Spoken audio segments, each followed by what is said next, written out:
আজকে আমার কিছু কথা আপনাদের সাথে শেয়ার করব, চলেন। আর তার সাথে শেয়ার করব যে আমরা কোথায় বেড়াতে গিয়েছিলাম আর কি করেছিলাম। আসসালামু আলাইকুম, সবাই কেমন আছেন? আশা করি সবাই ভালো আছেন। তো আমরা কিন্তু ওই দিন গিয়েছিলাম রাজশাহী শহরে। আর একটা কথা কি জানেন, আমার কিন্তু ঘোরাঘুরি করা ভীষণ পছন্দ, কিন্তু সেটা আমার কপালে এখন আর নাই। তো যাই হোক, যেটুকু করি সেটুকুই আলহামদুলিল্লাহ। তো সেজন্য কিন্তু আমি সবসময় অপেক্ষা করে থাকি যে আমার হাজব্যান্ড কবে বাসায় আসবে আর আমি ওর সাথে ঘুরতে যাব। তো এই যে আজকে হঠাৎ করে প্ল্যান হলো যে আমরা রাজশাহী শহরেতে জিয়া পার্কে ঘুরতে যাব। তো সবাই মিলে কিন্তু ওখানে চলে আসলাম।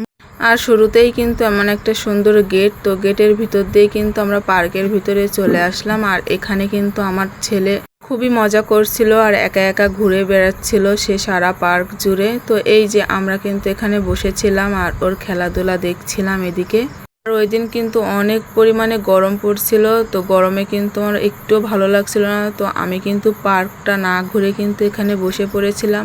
আর আমি যেহেতু পার্কটা ঘুরিনি, তো সেজন্য কিন্তু আমার হাজব্যান্ডও আমার মেয়েকে নিয়ে বসে পড়লো এখানে। আর বসে কিন্তু আমরা দুজনে একসাথে গল্প করছিলাম। আর উপরের দিকে তাকাতেই দেখি এমন নামে সব কিছু ভরা আছে, আর এই নামগুলো কিন্তু আমি পড়তেছিলাম। আর এখানে একটু এই যে কানে ফুল দিয়ে একটু ঢং করছিলাম। আর এদিকে কিন্তু পাও ব্যথা হয়ে গেছিলো হাঁটতে হাঁটতে, তো এখানে পা মিলিয়ে বসে বসে আমরা কিন্তু দেখছি।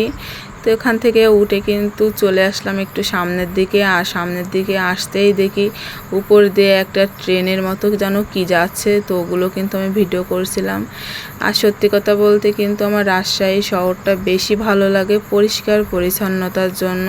আর রোডগুলো কিন্তু এমন সুন্দরই দেখা যায়।